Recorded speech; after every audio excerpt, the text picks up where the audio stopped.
All right, we are live. This is the Liquor Lab, the breakdown.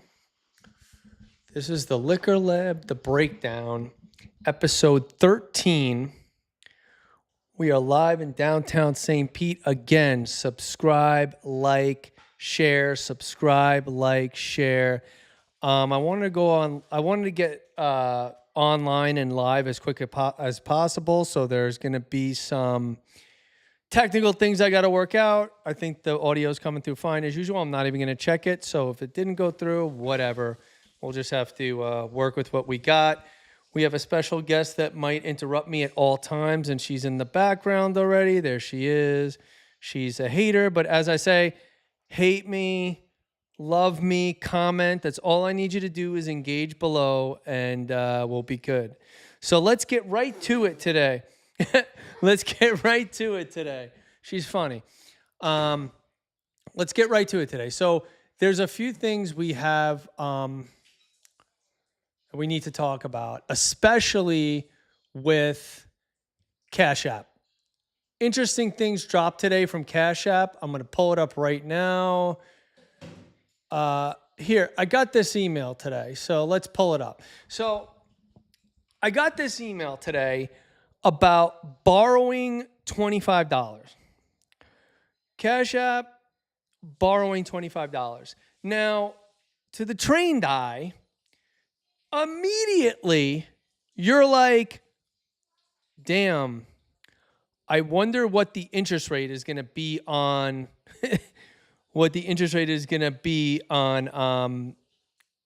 this $25 loan. It's crazy. Cash App dropped a whole new bunch of products, a lot of banking products. I haven't even gone through them. I just saw this hit my email today, and I was like, oh shit. Is this like borderline predatory loans? We will see. But as you can see, let's go through the email. Again, nice and simple. I do not like the text wrapping here. So Cash App, I mean, does it it flexes. So I just have the window off. It's fine. So we could keep it right there. Good news, you can now borrow up to $25 instantly and pay it back over time. Okay, what in 2025 are you getting for $25? I'm sorry, $25? They don't even, at Yankee Stadium, they give you 100 now to answer 3 questions they give you the answers to. $25? And let's go a step further. We're going to close that out. We'll close that window. We'll hide it. And we'll go see. I'm getting really good at the production. Let's see. Is the volume off? Nope. Volume's still on. As I said, I'm getting really good at this. Let's go over to my browser where I already staged. That's not it. Where are we with Chrome? Oh, I got to go here. It'll now pop. So let's take a look at the details here. Where is my Google Chrome window? This is why it pays to be set up beforehand, people. Microsoft Outlook.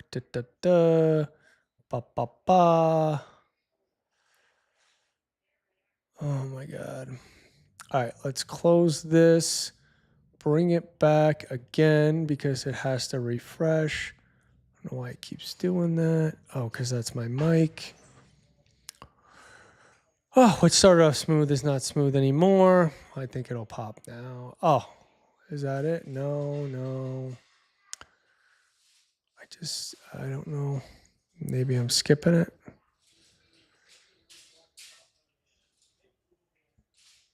Google Chrome. Oh, there it is. We'll jump on it and then we'll show it. It's not jumping it. Okay. So let's take a look at Cash App Borrow, as they're calling it. You can't see me. We'll reduce that. And then we'll just go here and plus this up really big.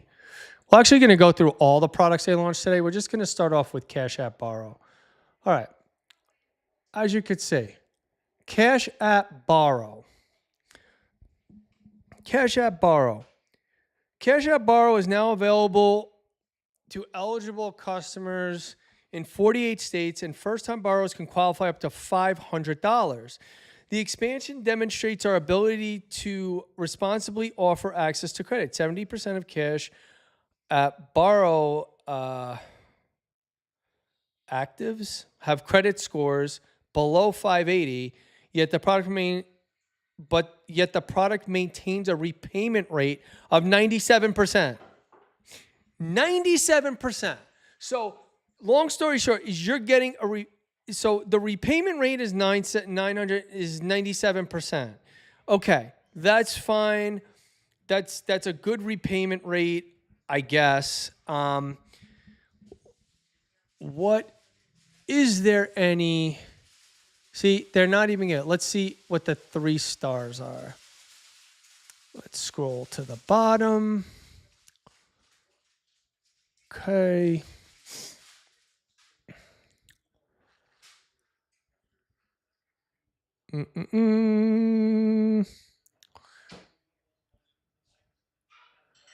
Okay, those are the numbers. What about Cash App Green?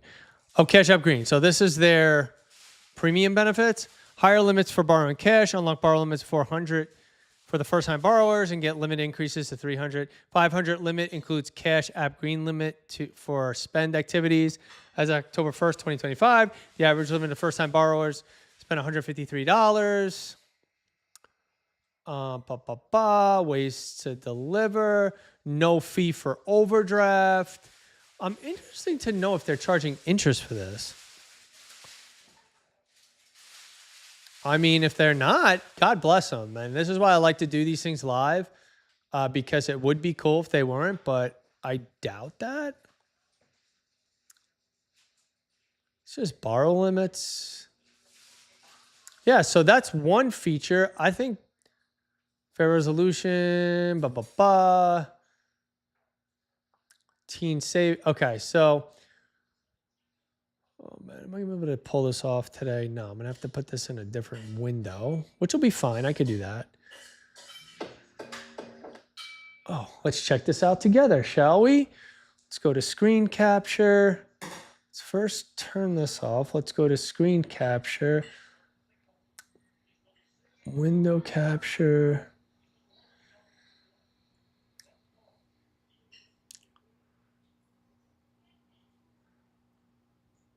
This is actually going to work, people. Go to the mixer, iOS screen capture, monitor and output. So together, let's take a look at, it's called MoneyBot. And I know you guys want to see it, so we'll pull it up.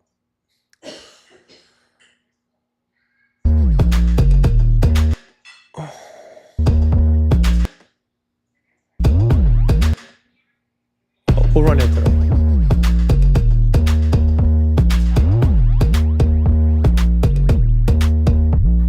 All I wanna do is let loose. One jump, stick the landing. I'm over being complacent. One jump, who's left standing? Medio loco, medio loco, medio loco. Going half crazy, moving to the tempo. Medio loco, going half crazy, moving to the tempo. Let's watch it one more time.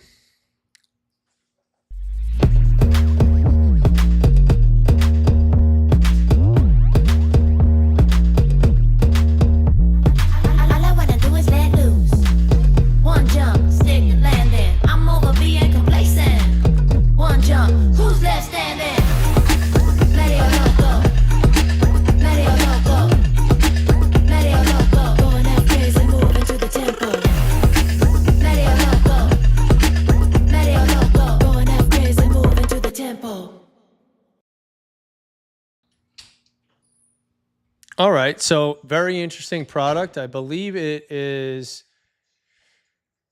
let's see. Let's get the rundown from them.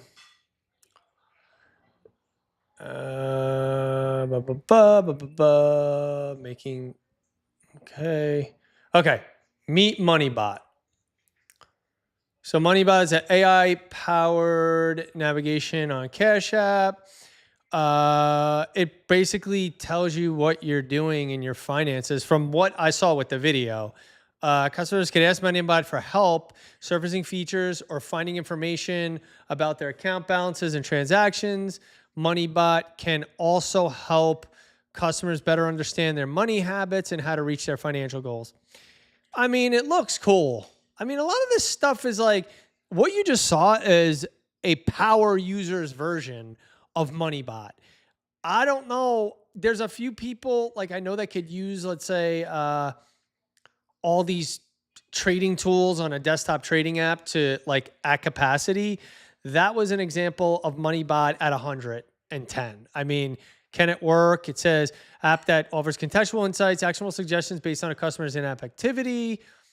Consumers today have given a host of data to financial transactions and account balances, but MoneyBot takes it a step further by helping to turn those insights into action. All right. Sounds cool. I mean, if you need, I mean, AI is everywhere. And what they're doing is they're taking your activity and behavior, putting it into their system and giving you advice and updates and analytics. And maybe you want to take action on those. Let's go to the next one here. We will unmute this and let's see, what is this?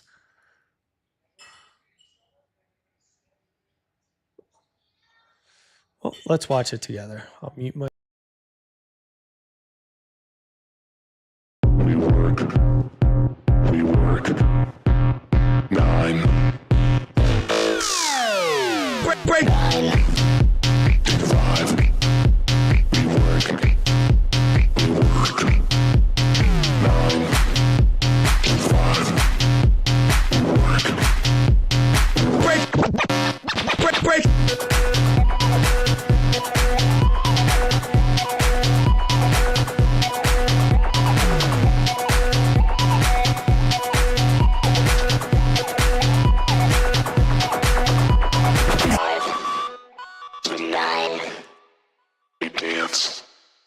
We dance.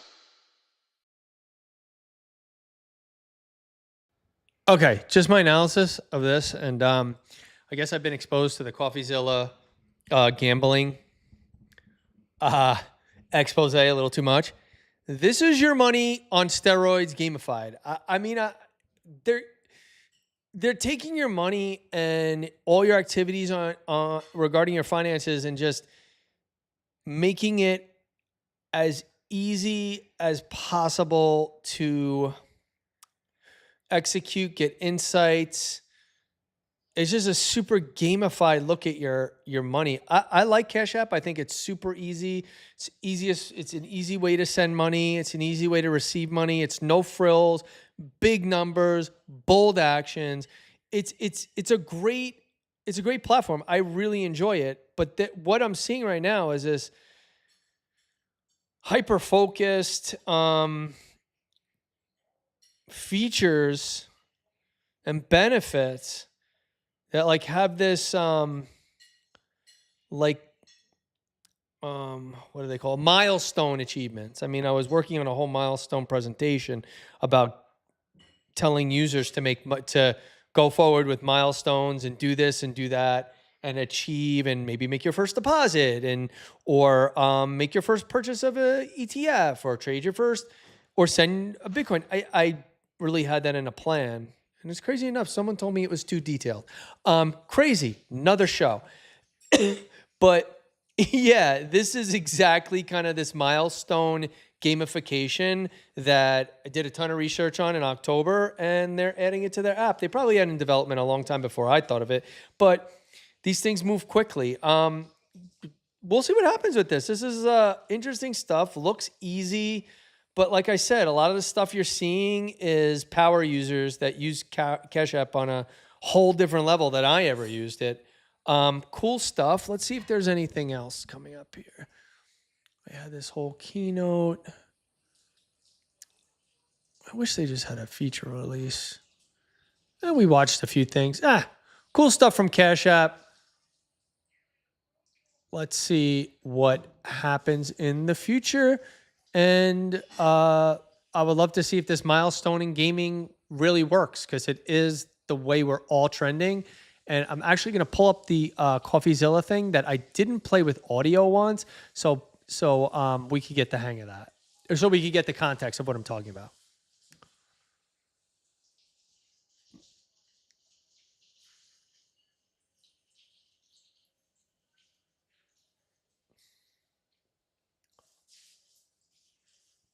Okay, so that's off the screen.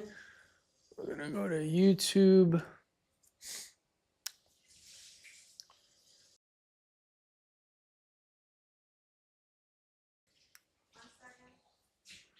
Okay, let's go to coffee. I mean, this is when I was having a ton of issues here with This Black Friday gift clean. perfect. So we're gonna mute the screen capture for now. Oh man, I hope they're working, because oh man, I hope this was working. Oh, it is monitor and output. I wonder why it's not giving me feedback though on both things. Interesting. All right, let's get past the ads. We'll just watch a little of this and I'll skip around because it is a good thing. Let me just get past these ads. A retainer at the touch of a button. No more brushing or tablets.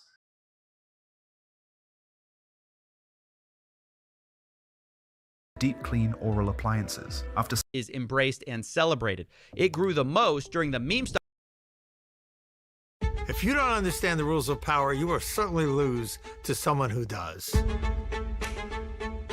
Gambling has changed. It used to be you'd lose your money on slots in Vegas, but today, not only can you do that, you can also bet on your favorite sports team, on the opening coin toss, on this individual pitch, or on all three in a parlay. You can do it from your phone, your tablet, your Apple Watch. You don't just have to gamble on sports, you can gamble on esports, on video game items, on slots with those items. You can do it in Roblox or on regular stocks, on meme stocks, gamble with calls, gamble on earning calls, gamble on calls with earning calls. You can gamble on political events, world events. You can bet if Zelensky's gonna wear a suit before July, if Jerome Powell is gonna say inflation 50 or 60 times in September. And you don't just have to gamble on that. You can gamble on crypto coins, Trump coin, Dogecoin, Fartcoin. You can gamble on the champion of Fartcoin coin, and you can gamble on any of the posts the champion of Fartcoin has ever made on whether they will become popular or not. And if none of that's your cup of tea, you can also just gamble directly within your banking app on a game of roulette, like a gentleman. And don't even get me started on the ads. If you turn on sports, esports, podcasts, not even my... Yeah, this is all this like gamification stuff is coming through with this Cash App release. Just want to touch on this. Let's go back. My favorite political show is safe. Shout out to Prize Picks, the best app to fire on sports in the game. You will be bombarded with gambling ads by every famous person you've ever heard of. DraftKings. DraftKings. DraftKings. DraftKings Sportsbook. DraftKings Sportsbook. Uh-oh. How did we get here? And is it a good thing that we're turning every spare moment of our lives into a game of chance? I'm betting no.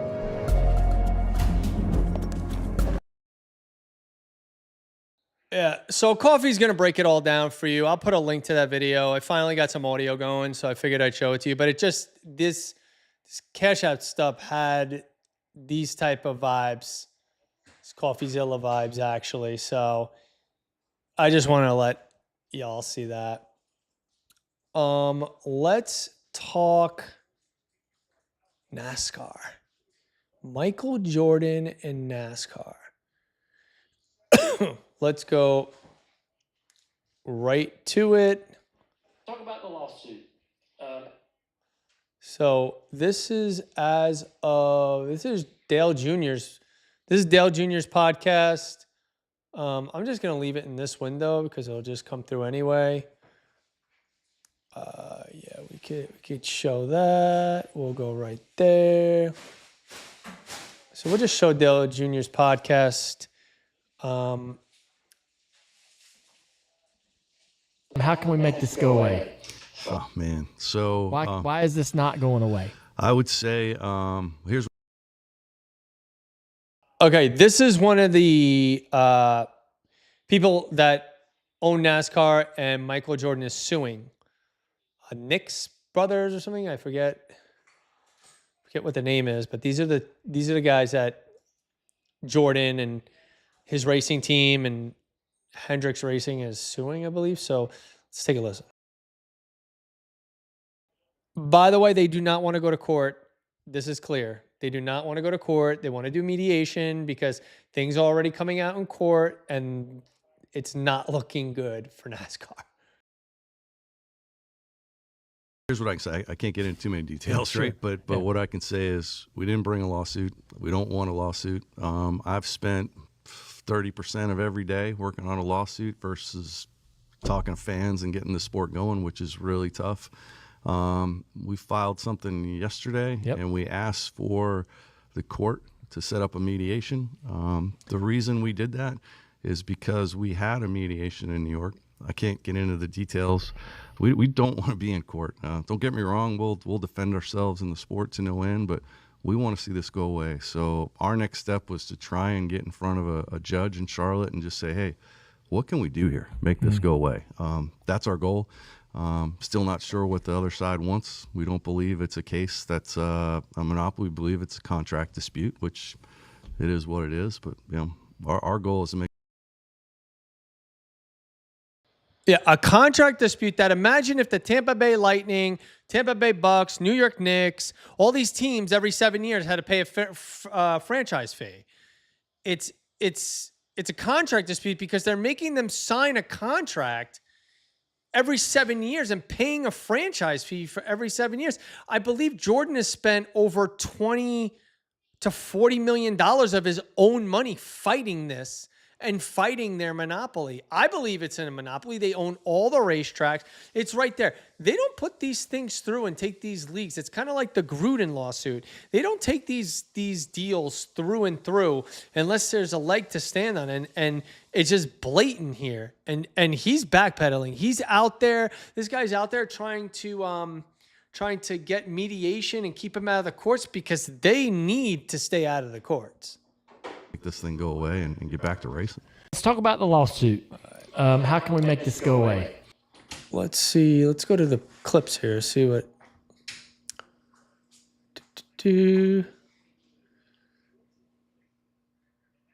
Which one did I just play? We'll find that in a second. Oh, we're blocking you. Oh, there she is. 0 viewers. I know. 0 viewers. Isn't that crazy? 0 viewers. All it takes is one, right? I guess the only one that you have is Nana. Nana is watching. She might be the only one. But that's all I need is her. She doesn't pay attention to me any other way. People are listening to that. You see that? There's only one person I need watching. She's right here. All right, enough of that. Let's go back. No, I had another saved thing about NASCAR. Might as well search it up.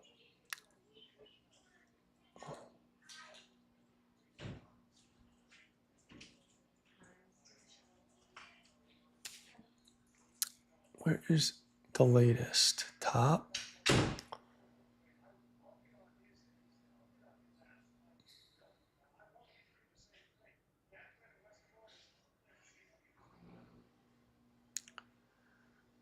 Okay, here we go. This one's good because now they're leaking. People are starting to leak stuff.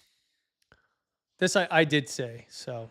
Richard Childress Racing announced Monday that the legendary NASCAR team owner is considering legal action over leaked text messages from NASCAR executives. The messages, revealed in an ongoing antitrust lawsuit, show NASCAR President Steve Phelps making derogatory comments about Childress.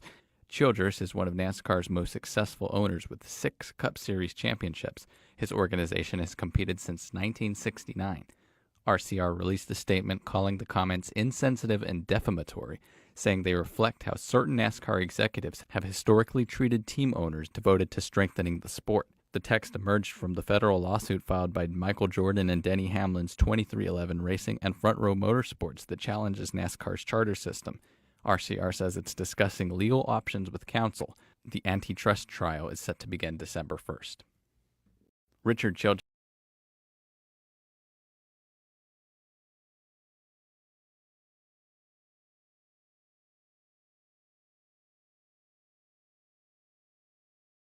A lot of the mainstream media is finally picking up on this. Like you have, why is Michael Jordan taking it to court? We all know. I mean, this is kind of hitting mainstream and people are noticing. So as you could see, the lawsuit goes on. Michael Jordan wants to fight. I think this is from court, so we could actually play this.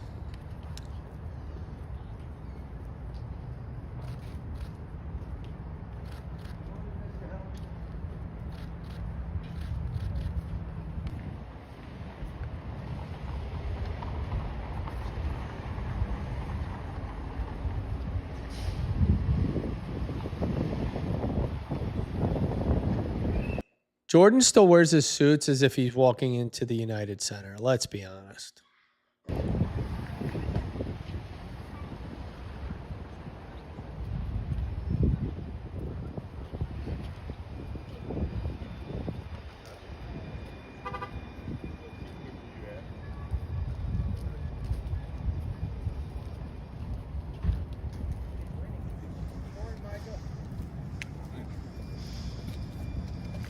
Yeah, so Michael's in court.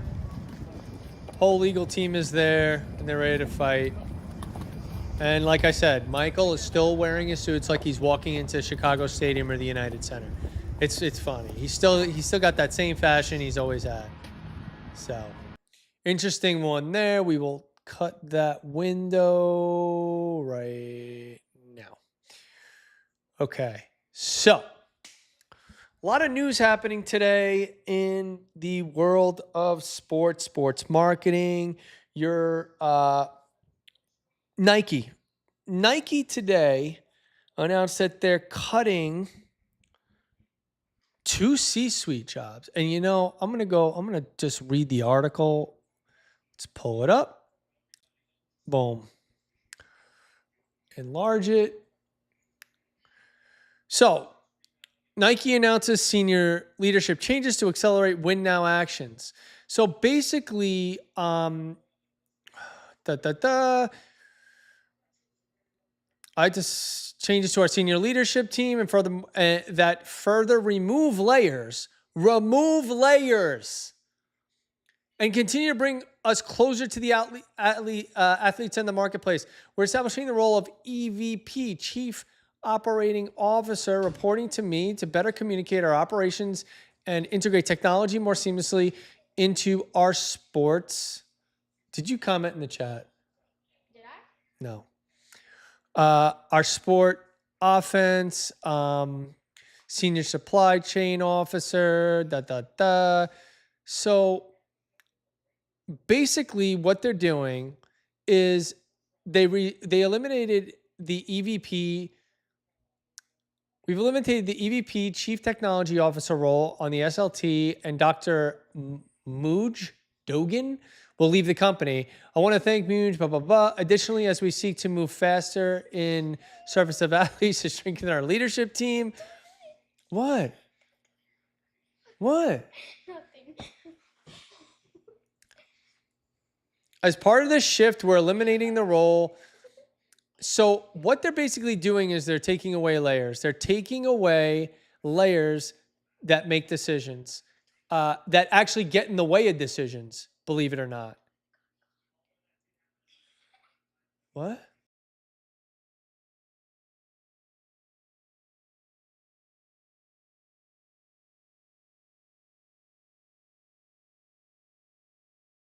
So this is what I love about Nike, especially under this new CEO. They're getting rid of layers right now, which I love. They want decisions made quicker. They want to win now, accelerate changes. They want to make sure that things are getting done. And as you can see, they got a lot of products in the pipeline.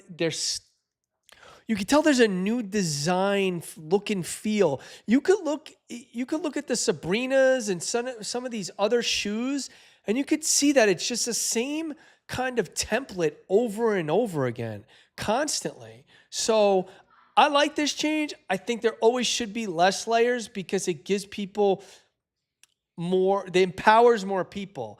And I'm all too familiar with dealing with leadership that just can't, they have no power to make a decision. They have no power to make a decision because the person above them needs to make the decision. And they're just, and it sucks. It sucks because no one wants to be in a position where they are the leader and then they have to defer to someone. They should be able to make the decision. But on the other hand, if you're not equipped or don't have the skill or don't have the sight or wherewithal to make those decisions, you shouldn't be in there in the first place. So great move by Nike, less layers, win now, acceleration. This is going to be a new trend because you're going to see a lot of these companies are going to, with the optimizations and AI and systems and even more intelligent systems, they're just going to be able to execute better without as many layers. Not everybody has to step in. I try to get at each step, especially when you're developing something, you want to basically get those key people involved before the showcase, because you do that, and I'm telling you, you're going to get a product to market so much quicker. I've been on tons of development calls, and 10 years ago, 5 years ago, 2 years ago, everybody has an opinion and they think it's this or that, when really those decisions should be made by 1 or 2 or 3 people, and then brought to the group and get the feedback. But your company also has to develop and assign someone who is the decision maker. If your company isn't assigning a decision maker, someone who has the experience, knowledge, and relationships to make a decision, then even if that person can't make a decision, it's going to be a shitty decision. You know, there's so many ways to cut it. But basically, just put someone in a leadership position that can make a decision. We'll all be better for it. And if you're in that leadership position, God bless you. Soon we might all be. Maybe tomorrow. Maybe in 10 days. Maybe in a month. But yeah, so good move by Nike. I really, really think this is a great move for their turnaround, which we're already seeing. I see it in the products. I see it in the releases. There is a problem, though. We got to address a problem. We got to address a problem with Nike that I'm going to get to right now. Jordans on shelves.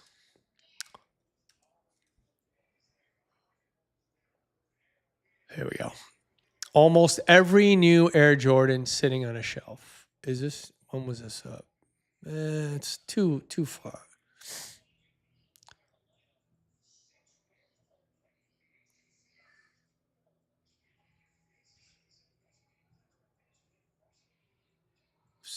That's 2 years.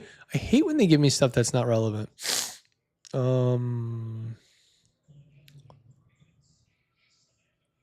Yeah, so there are a lot of Jordans sitting on shelves right now. I was just at Foot Locker and I saw it myself. There are a lot of Air Jordans sitting on shelves, and they're just not selling. They're just not selling. This is 2 months ago, 2 years ago, 10 months ago, whatever. Yeah, but there's a lot of Air Jordans sitting on shelves. They're just not selling. Just the Fire Reds I saw a lot of inventory of people that would just, those sneakers would never make it to the shelves ever. So, and here we go again. What? So let's take a look at this. Jordan sitting on shelves. Let's go to the newsroom. Let's just take a look if any ads are coming out. So we got the Nike thing. Anything else? Nope. Fan engagement.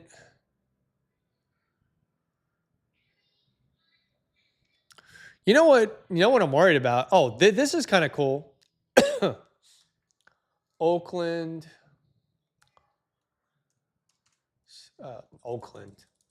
Las Vegas A's. This is cool.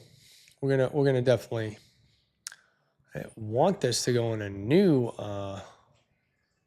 window.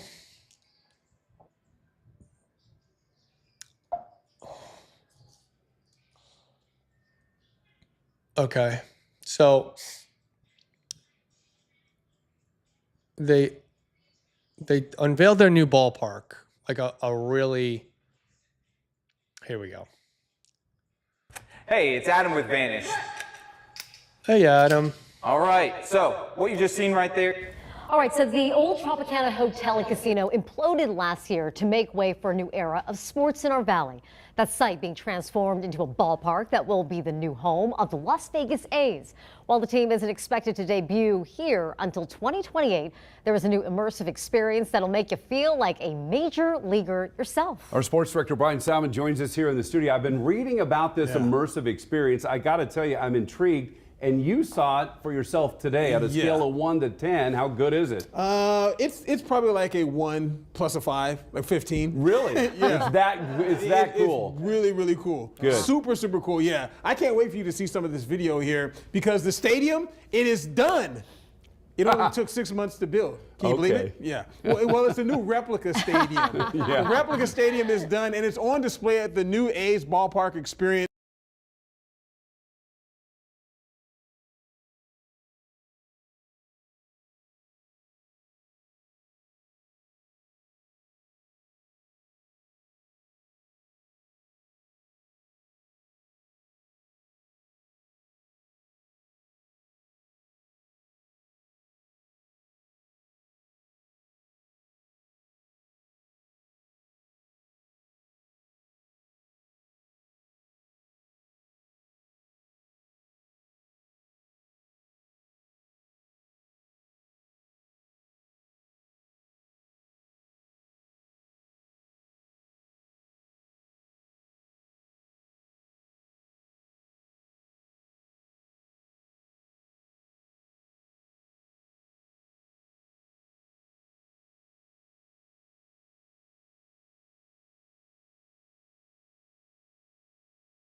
There we go. Okay.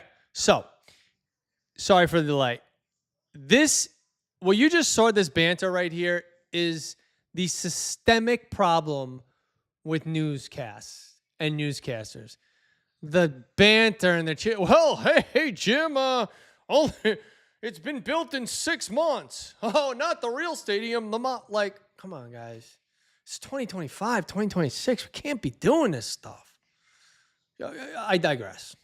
And this piece is just one of the many fantastic experiences that you can enjoy at the Ballpark Experience Center. Take a look at that. It is pretty cool. Bananas. You have the replica ballpark, an area equipped with bats and memories of some of the greatest moments in A's history as well that you can check out, from Dave Stewart's no-hitter to Ricky Henderson breaking the stolen bases record. It's an incredible experience that's all geared to showing potential buyers of suites and season tickets that the Las Vegas A's owner John Fisher loves his new ballpark experience and can't wait to enjoy the new ballpark once it's finally built.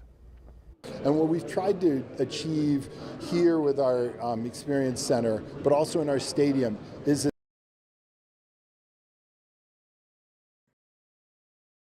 I got a question for John Fisher. Who the hell is going to these games, bro? Who's going to these games? And this isn't even a shot at MLB, anyone. Who is going to the games? Need I just do another search? Las Vegas issues. Look at this.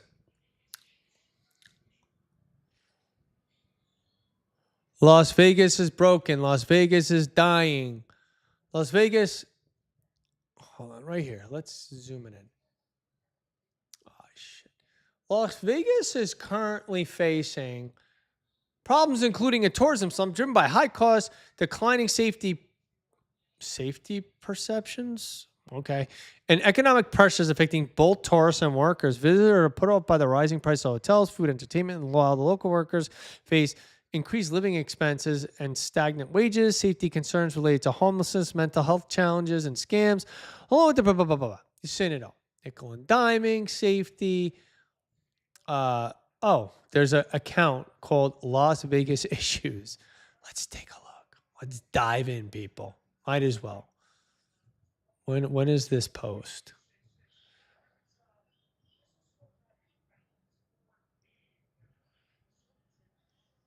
All right.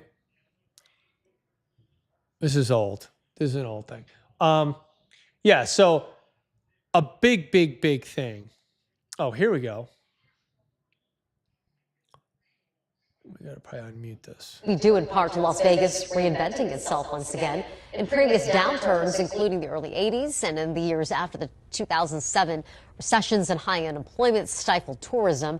The same is true for the COVID pandemic when we saw unemployment reach double digits. But a reason for this downturn could be tied to a trend of catering to more high-end visitors like the ones who were here for F1. It used to be that we compared Las Vegas to Orlando all the time as sort of our sister city in terms of tourism. But really, there's a new destination that we need to compare it to, and that's Dubai. Dubai is the really wealthy city in the Middle East that is building a lot of casinos and hotels and high-end properties, and it's attracting wealthy people, and they are now a competitor for that wealthy, affluent visitor. So we are more of a global destination for affluent than we are just a national destination for people who want a vacation. Those affluent visitors include thousands of international F1 fans here. So basically, this guy is saying, Antonella, he's saying that you can't compare Las Vegas like Orlando anymore. No one ever did. I never did that. Las Vegas like Orlando. What are you talking about?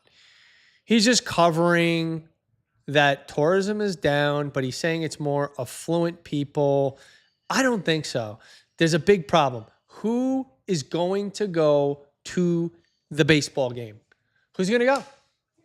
I love to see it. I love full arenas. I think you got to give credit to the Baltimore Orioles, especially. It's talking about full arenas. You know, the Baltimore Orioles sold out their playoff games when it came down to it. They had a regular season that was great, and they ended up filling the stadium. There's a few local teams around here that can't fill the stadium. They have to tarp it. And they can't even fill it then.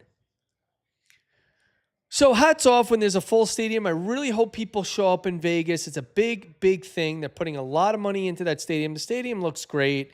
Right on the strip, you got the Las Vegas Raiders and the Las Vegas A's. Both teams from Oakland, ironically. I think it'll be great. I just am worried about with this decline of tourism. You know, people want suites and things like that. The one thing the Yankees did great is they really shifted the stadium footprint when they needed to.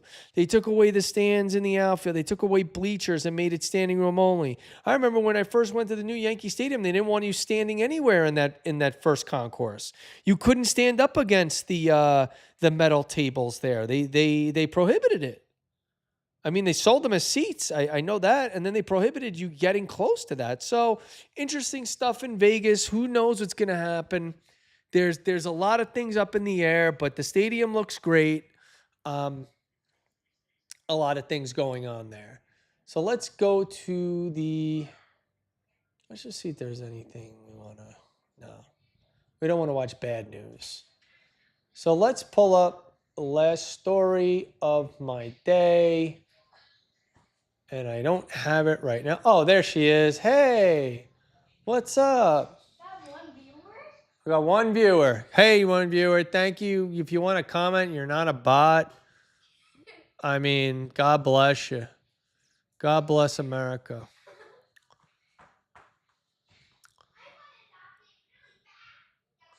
All right.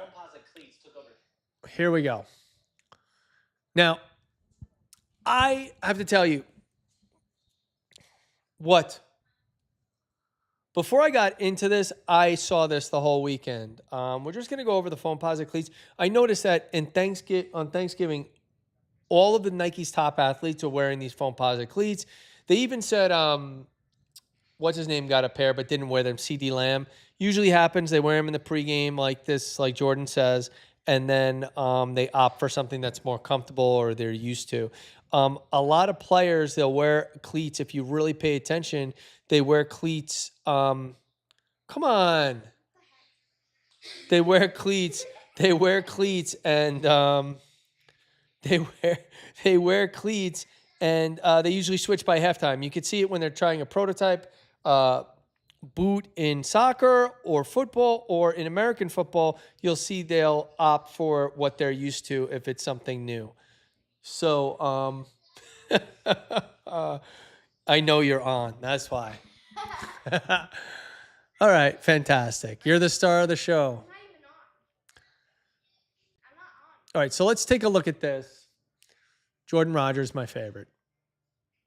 Thanksgiving, Shador gets a start and his own logo. Rappers are getting scholarship offers, and Adidas signs a Heisman hopeful. This week in football marketing. Hey, I'm Jordan. I spent a decade in brand marketing at Nike, and a lot of that time was in football. So if you love stuff like this, hit that follow button. When I watch a football game, all I see are the cleats. And all you could see this Thanksgiving was a Foamposite Cleats on every athlete. It was really impressive to see, and this is what happens when you can do a seeding attack and put your product on a bunch of pros on a single day. They even pulled off a delivery moment for CeeDee Lamb ahead of the game, delivering his foams on a custom tray for a Thanksgiving platter.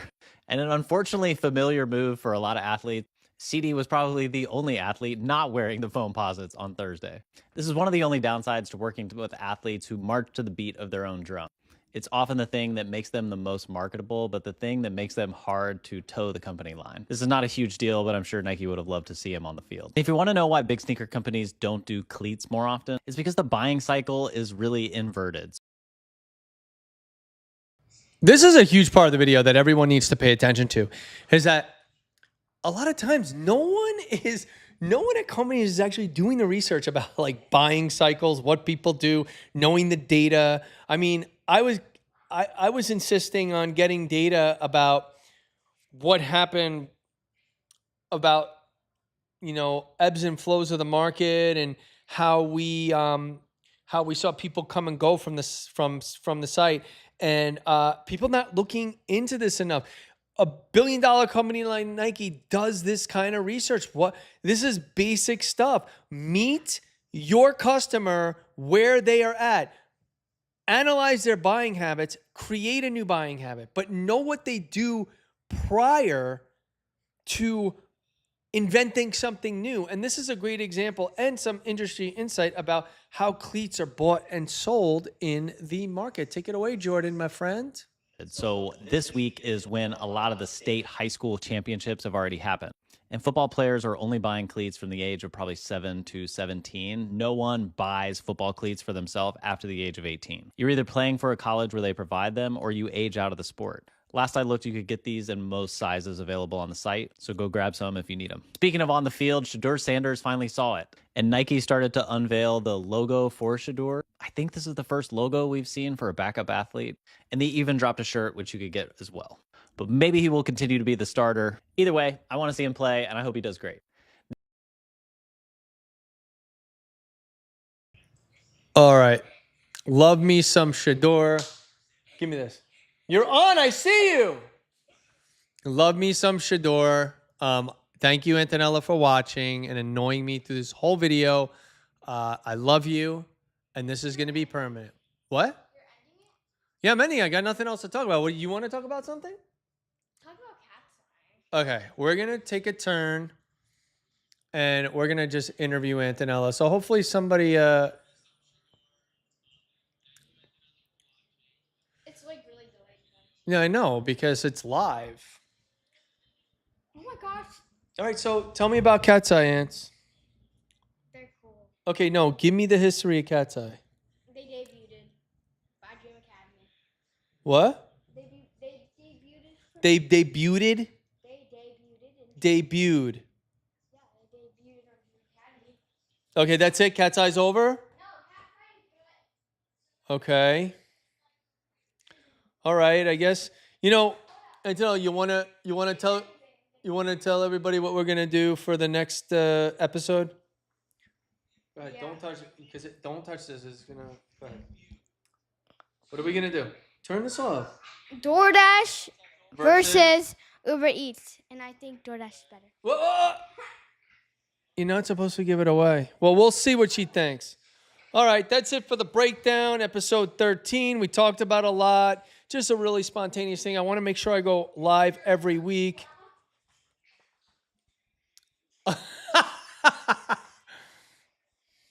Nana commented. Okay, so tomorrow we are doing our breakdown of Uber Eats versus DoorDash. Antonella is going to do the breakdown for us. Hopefully we could... Come on. Don't do that. Hopefully we get... I